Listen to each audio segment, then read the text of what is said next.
Bueno, muy buenos días. Es un verdadero honor para mí ser la invitada esta mañana en este importante foro que es el Consejo Mexicano de Asuntos Internacionales y además estar acompañada de tantas figuras importantes en la política, en la sociedad, en la economía mexicana. Agradezco de manera muy especial la presencia del juez Sepúlveda, que nos acompaña, de la senadora también que nos acompaña, del señor subsecretario, la señora Procuradora General, y en fin, de tantas personas queridas y admiradas por nosotros desde Costa Rica. Muchísimas gracias al embajador Berruga por sus generosas palabras. Yo creo que más que una apuesta, eso es como una maldición que usted en algún momento denunció en relación con mi futuro político. Aquí estamos tratando, embajador, de intentar la difícil tarea que es procurar gobernar un país y tratar de concretar muchos de los sueños que nos mueven cuando aspiramos a llegar a este tipo de cambios. En realidad, no traigo hoy una ponencia como tal para leerles a ustedes. Era mi intención más bien manejar esto a modo de un conversatorio en el cual pues procuraré hacer una breve introducción de lo que son los aspectos, digamos, más característicos del desarrollo de mi país y cómo estos aspectos en consecuencia explican mucho nuestra política internacional, los ejes principales de nuestra política internacional, para quizás después tener más bien tiempo para hacer lo que a mí me gusta más, que es intercambiar con el auditorio. Así que estaré encantada de atender algunas preocupaciones, inquietudes, preguntas, o bien escuchar algunos comentarios y también consejos que siempre son bienvenidos. Si uno de alguna manera quisiera pensar el desarrollo de mi país, de Costa Rica, a modo de una gran síntesis, uno podría decir que Costa Rica ha sido una nación que se ha venido construyendo a lo largo de toda su historia a través de la consolidación de ciertos pactos fundamentales. Quizás los dos pactos más grandes que han caracterizado este gran acuerdo social a través del cual la nación costarricense ha venido desarrollándose son el Pacto Social por la Paz y el Pacto Social por la Naturaleza. Esos son como los dos grandes ejes más característicos del desarrollo de nuestro país. De alguna manera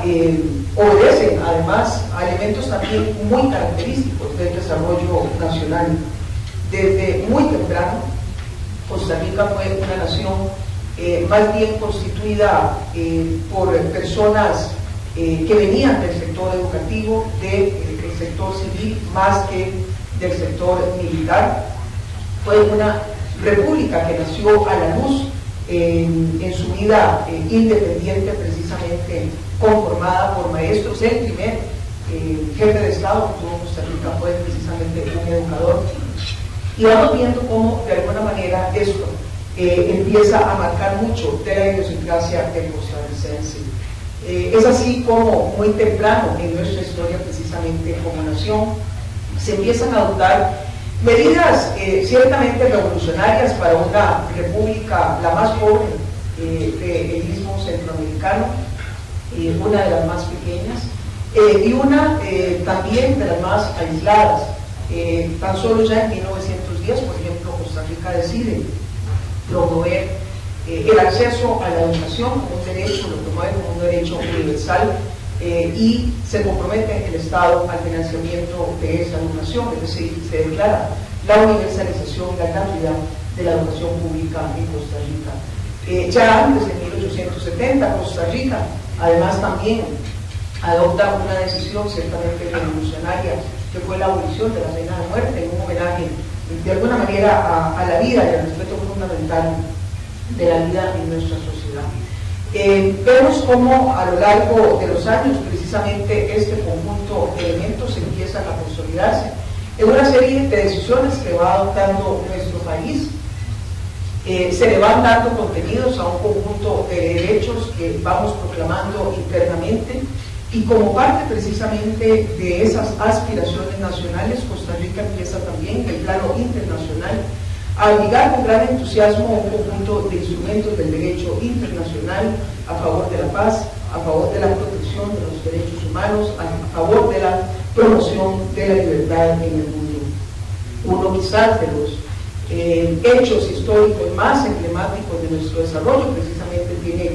lugar a mitad del siglo pasado, cuando Costa Rica, de manera unilateral y precisamente después de haber sufrido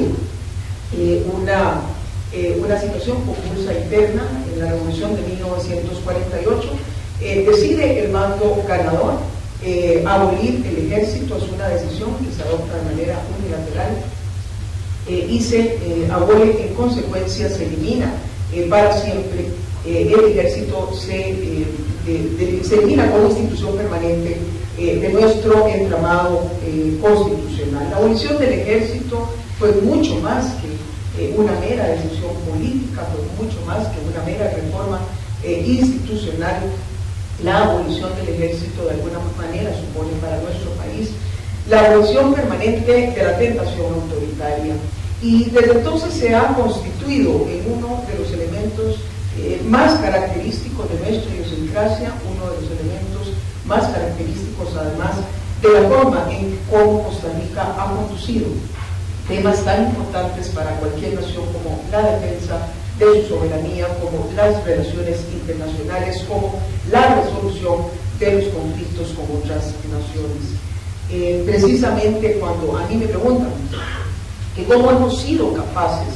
como nación pequeña que somos, en medio de una región que se ha caracterizado precisamente por ser una región convulsa, y estoy hablando de toda la América Latina, de manera muy particular de Centroamérica, los costarricenses respondemos que precisamente fue la abolición del ejército el principal instrumento que garantizó la defensa de Costa Rica a lo largo de todos esos años de convulsión, y ha sido en consecuencia el principal factor que ha propiciado la paz al interior de nuestro país y, por supuesto, la paz en la relación con otras naciones del mundo. La abolición del ejército no solamente supuso, como bien se lo mencionaba, la abolición de la tentación autoritaria, es decir, a partir de ahí la clase política costarricense entendió que o se dialogaba o se negociaba o no había manera de imponer la voluntad, y eso nos permitió a los costarricenses que en medio de años especialmente convulsos, cuando precisamente América Latina sufrió las consecuencias de la bota militar, de las enormes convulsiones internas, esa enorme represión que se dio en relación con los temas de las libertades civiles y de los derechos humanos, Costa Rica se mantuvo inmune a todas esas tentaciones militares, a todas esas sazonadas militares que agobiaron a nuestras naciones. Pero no solamente explica y mucho, en consecuencia, digamos, la paz social interna, la estabilidad política de nuestro país, sino que además también el hecho de que una nación tan pobre como la nuestra hubiese podido prescindir de las inversiones en gasto militar, nos permitió que esos recursos se invirtieran en las áreas fundamentalmente del desarrollo social. Habiendo hecho de la educación, como se lo mencionaba con antelación, uno de los pilares fundamentales de nuestro desarrollo, los recursos se orientaron principalmente a darle contenido a esa garantía de gratuidad y de acceso universal a la educación. A partir también, más o menos coincidiendo con la abolición del ejército, se dan plenas garantías también de un sistema de seguridad social igualmente de cobertura universal, y en consecuencia nos permite esa decisión avanzar con paso más firme en la promoción del desarrollo humano en nuestro país. Eso hace también que Costa Rica, pues relativamente temprano, ya hacia finales del siglo pasado, es decir, entre los años 70, 80 del siglo pasado, Costa Rica empieza a alcanzar indicadores de desarrollo humano comparables a las sociedades más desarrolladas del planeta. Pero además, este conjunto de elementos no solamente explica, como se lo manifestaba, nuestra situación de estabilidad interna. No solamente, también explica mucho el por qué Costa Rica ha sido exitosa en alcanzar un nivel de desarrollo humano relativamente alto, siendo un país en su momento de bajos ingresos, ahora un país de ingreso medio, sino que además ese conjunto de decisiones ha marcado lo que ha sido nuestra política internacional. Como una democracia desarmada, que es Costa Rica, una de las democracias más antiguas de la América Latina, ustedes comprenderán que Costa Rica no es un país que en particular ande buscando conflictos hacia afuera. Somos una nación que entendemos el valor de la paz, que entendemos el valor de la armonía, las relaciones entre las naciones, y que cuando hemos tenido la desgracia de padecer algún tipo de agresión, pues hemos echado mano fundamentalmente de los instrumentos del derecho internacional. De ahí que en el marco de la política internacional, Costa Rica haya hecho también históricamente una fuertísima apuesta a lo que es el fortalecimiento de las instituciones multilaterales, que Costa Rica haya sido una de las naciones que más ha promovido y adoptado distintos tipos de instrumentos, tratados, convenios internacionales, y que al día de hoy precisamente sea uno de los países que sigue defendiendo la vigencia del derecho internacional como instrumento que debe regir en lo esencial la relación entre las naciones. Ha sido Costa Rica, a partir, digamos, de esta decisión de abolir el ejército, de hacer una fuerte apuesta a la paz, al respeto a los derechos humanos, al respeto a la soberanía de las otras naciones, en el marco, digamos, de los recursos con que cuenta. Ha sido, digamos, una nación que ha vivido de manera pacífica y ha estado exenta de agresiones. No, eso no ha sido así. Precisamente de ahí lo complejo de sostener una decisión como la que los costarricenses hemos venido sosteniendo. Y quiero en este sentido, antes de pasar a los otros temas de nuestra política internacional, hacer, digamos, un breve repaso precisamente del incidente más reciente que hemos tenido y la complejidad que supuso para Costa Rica el poder manejar esta situación, que fue el incidente que experimentamos con Nicaragua, precisamente hace aproximadamente un año, cuando tropas del ejército nicaragüense invadieron una porción de nuestro territorio ubicada en el Caribe norte de nuestro país, una zona que ciertamente es fronteriza, pero que claramente había sido atribuida por distintos laudos arbitrales, reconocido por los tratados y recogida en toda la cartografía nicaragüense, costarricense e internacional como territorio costarricense. A raíz de esta invasión se abrió un debate muy intenso precisamente en nuestro país sobre los mecanismos de defensa efectivos a los que Costa Rica debía recurrir, y quizás lo más hermoso en el marco, obviamente, de lo agobiante que resultan circunstancias como estas. A nadie le gusta ver su soberanía mancillada, pues lo más hermoso fue volver a constatar que los costarricenses volvían una vez más a hacer una fuerte apuesta a favor del derecho internacional. Así nos comportamos, así lo hicimos, recurrimos en primer término a la Organización de Estados Americanos y finalmente llevamos el caso a la Corte Internacional de La Haya, y estamos precisamente a la espera del fallo definitivo, después de que el Tribunal Internacional de La Haya adoptó algunas medidas provisionales que han llevado alguna estabilidad relativa a la región y que le han permitido a Costa Rica al menos ocuparse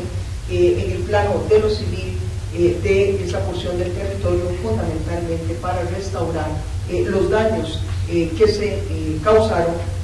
a la ecología y al medio ambiente de esa región. Entonces, el tema de la paz, el tema de la democracia, el tema del respeto a los derechos humanos es un elemento fundamental, es un elemento casi que constitutivo de nuestra república, y como ayer me lo preguntaba una periodista, Carmen Aristegui de CNN, ¿no han tenido ustedes, doña Laura, la tentación de volver a crear el ejército con invasiones como han sufrido, con las arremetidas que tienen ahora el narcotráfico internacional. Y yo le decía, mire Carmen, es que está inscrito en el ADN de nuestro pueblo. Los costarricenses sabemos y seguimos confiando, a pesar de la complejidad que esto supone, en el derecho internacional, y de ahí que nuestra apuesta siga siendo el fortalecimiento de instancias como las Naciones Unidas, como la OEA y muchos otros instrumentos que hasta ahora han sido nuestros principales garantes de protección y de defensa. El otro gran pacto social al que me refería, que caracteriza el desarrollo de nuestra nación, es el pacto social con la naturaleza. Aún antes de que el mundo empezara a intuir la preocupación y las graves consecuencias del cambio climático, Costa Rica, más o menos en el año 1960, adopta una medida bastante también revolucionaria para la época, que es decretar que el 25% de su territorio en adelante estaría bajo algún régimen de protección. Es decir, comprometíamos una cuarta parte de nuestro territorio para proteger la biodiversidad que ahí se desarrollaba. Es a partir de ahí que Costa Rica empieza a mostrar al mundo que efectivamente en materia de recuperación, por ejemplo,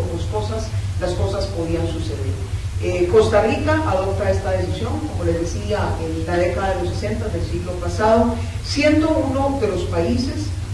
con una devastación de su cobertura boscosa más grande de toda la región, de un país que observaba un fuerte desarrollo, sobre todo de la ganadería, y estaban arrasando con los bosques del país. A partir de esta decisión y a partir del conjunto de instrumentos que acompañan la protección de ese 25% de nuestro territorio, Costa Rica empieza a recuperar cobertura boscosa, siendo hoy precisamente el país con mayor cobertura boscosa, uno de los países con mayor cobertura boscosa del mundo, el país con más árboles per cápita y por kilómetro cuadrado del mundo. Costa Rica es reconocida al día de hoy como una potencia en materia de biodiversidad, como una potencia en materia ambiental, y este es un tema que ha estado también fuertemente presente en nuestro desarrollo. Hemos tomado decisiones que todavía siguen sorprendiendo a algunos sectores, como por ejemplo el haber abolido la industria extractiva en lo que respecta a la extracción de oro, la industria metálica de oro a cielo abierto. Estamos hoy precisamente debatiendo la conveniencia de avanzar o no avanzar en materia de exploración petrolera, es decir, la apuesta tan fuerte que Costa Rica ha hecho a favor más bien de las industrias verdes,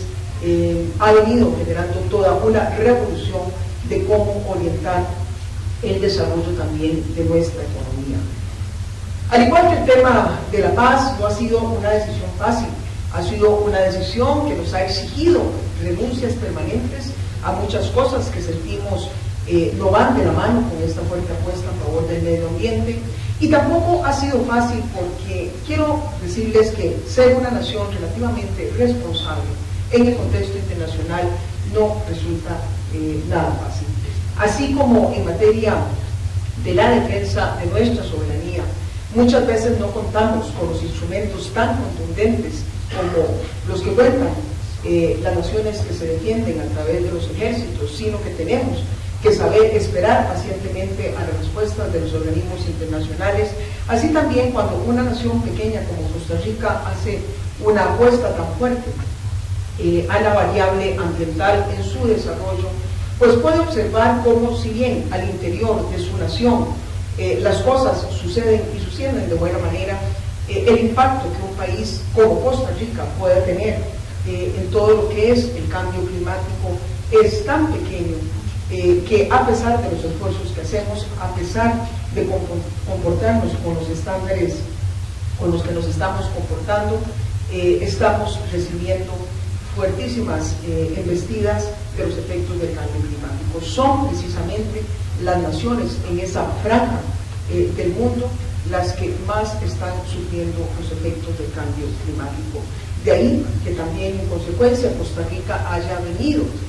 teniendo un papel altamente protagónico en en los distintos foros internacionales hayamos sido pioneros en la promulgación de muchos instrumentos en materia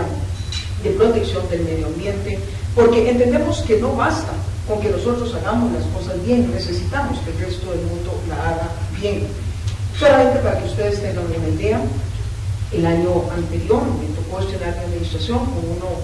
de los golpes de la naturaleza más fuertes que hayamos experimentado. Perdimos vidas humanas, perdimos casi el 40% de nuestra infraestructura, y solamente el costo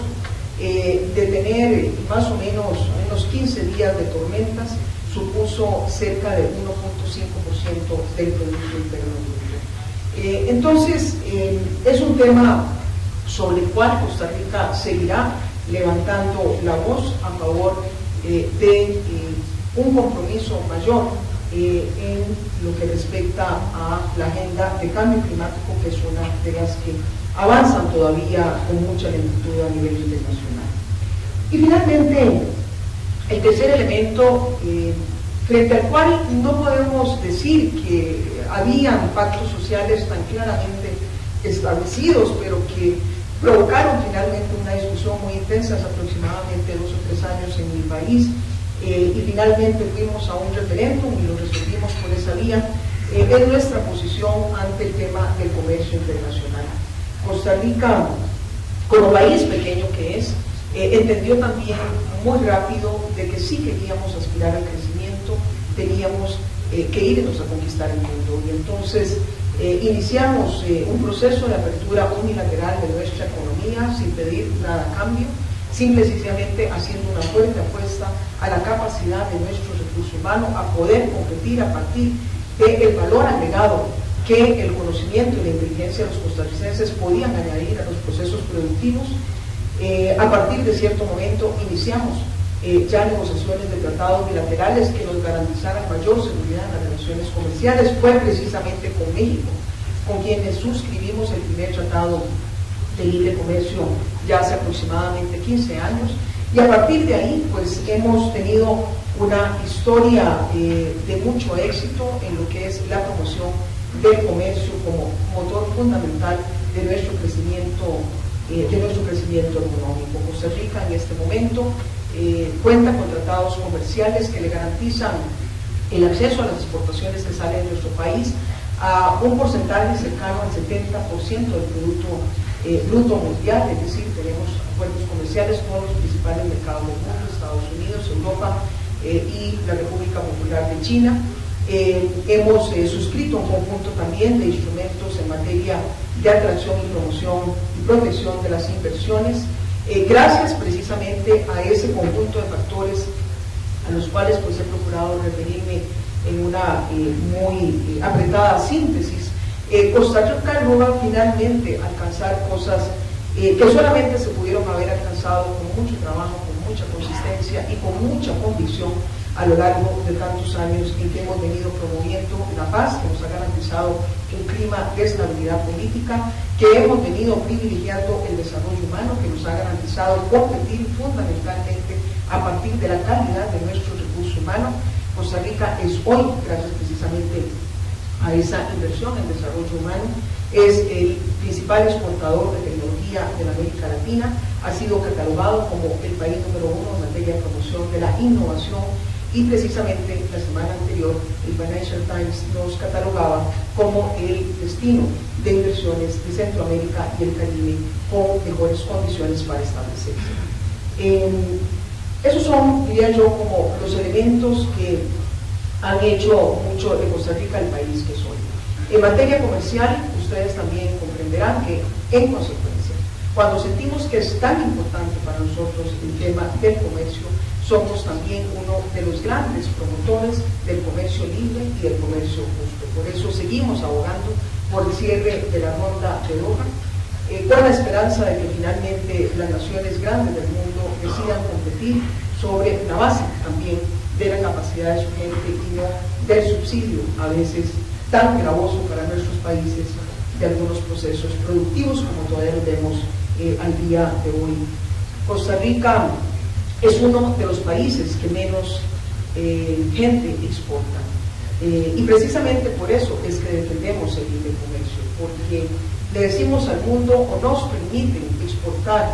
el producto de nuestro trabajo, o terminaremos exportando nuestros trabajadores. Las oportunidades que Costa Rica sigue demandando en el campo del crecimiento, del desarrollo a nivel internacional, son simple y sencillamente las oportunidades del libre comercio. Y aquí también tenemos en consecuencia un reto muy complejo que enfrentar, porque cuando un país como Costa Rica llega al nivel de desarrollo al que hemos llegado, somos un país de renta media, ya no tiene acceso a los principales flujos de la cooperación internacional, de manera que queda liberado fundamentalmente a que pueda seguir creciendo y desarrollándose a partir de su propio esfuerzo. Es decir, países como Costa Rica, ya la única manera que tienen de seguir creciendo es del producto de su propio esfuerzo, del producto de su trabajo. De ahí que, en consecuencia, paz, naturaleza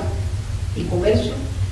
sean tres ejes fundamentales de nuestro desarrollo como nación y que también expliquen en mucho los compromisos de la política internacional y el papel tan protagónico que Costa Rica ha jugado y que seguirá jugando a favor de la paz universal, a favor de la defensa y protección de los derechos humanos, que tradicionalmente ha absorbido muchos flujos migratorios en el pasado, básicamente provenientes del sur, de poblaciones que vivían de la bota militar, de la represión, y en los últimos años fundamentalmente provenientes de algunos países de Centroamérica, especialmente Nicaragua, en busca de oportunidades laborales. La tasa de crecimiento, el desarrollo de Costa Rica en términos relativos frente a Nicaragua ha sido mayor, y esto en consecuencia pues se ha convertido en un imán para gran parte de la población nicaragüense. Costa Rica, antes de la crisis, llegó a alcanzar una tasa de desempleo de 4 puntos porcentuales, a pesar de seguir absorbiendo continuamente la población migrante de Nicaragua. Yo me permitiría decir que más que un proceso traumático, comparado con otras situaciones del mundo, la integración de la población nicaragüense a Costa Rica ha sido un proceso relativamente armonioso desde el punto de vista, por lo menos, de la forma en que el mercado laboral ha absorbido la mano de obra nicaragüense, pero ciertamente hay enormes retos como el acceso pleno a cierto tipo, digamos, de derechos, sobre todo de tipo social, aunque nuestros tribunales constitucionales han venido asentando muchos de estos derechos de la población migrante, al acceso a la salud, a la educación, pues ciertamente se ha generado todo un debate sobre el impacto en los costos de estos servicios y también sobre la importancia de cumplir con normas básicas de derechos humanos y no dejarlos por fuera. El otro gran tema, que es un tema permanente, es tratar de impedir que el salario mínimo de Costa Rica se establezca en Nicaragua. Por decirlo de alguna manera, es como básicamente formalizar la incorporación de esa mano de obra a el mercado laboral costarricense, y que no vengan a subsidiar, digamos, ciertos sectores de la población, porque hay una violación, digamos, a los derechos laborales fundamentales. La población nicaragüense es una población muy móvil, la migrante, va y viene, hay estrechísimas relaciones entre Costa Rica y Nicaragua a nivel de los pueblos, de manera que, insisto, a pesar de que tiene un peso relativo muy importante, no ha sido vista por la población costarricense como un foco, digamos, traumático, socialmente hablando, políticamente hablando, en algunos momentos, y sobre todo cuando tiende a exacerbarse la sensación de inseguridad, ocurre mucho la tentación de los nacionales de echarle culpa al extranjero. Bueno, Costa Rica de alguna manera no ha estado exenta un poco de eso, sin embargo yo diría que en comparación con otras naciones la situación sigue siendo una situación de bastante convergencia. Sus ideas, la profundidad, la convicción con las que las plantea, pues realmente habla de un liderazgo que ojalá se reproduzca mucho en América Latina, que sea usted después de ser presidenta maestra de presidentes, o algo por el estilo. Pero mientras tanto queremos darle un recuerdo de su presencia acá, por lo cual la nombramos, si usted nos permite, miembro honorario de nuestro consejo. Así es, muchas gracias, señora presidenta, por su presencia con nosotros esta mañana. Gracias.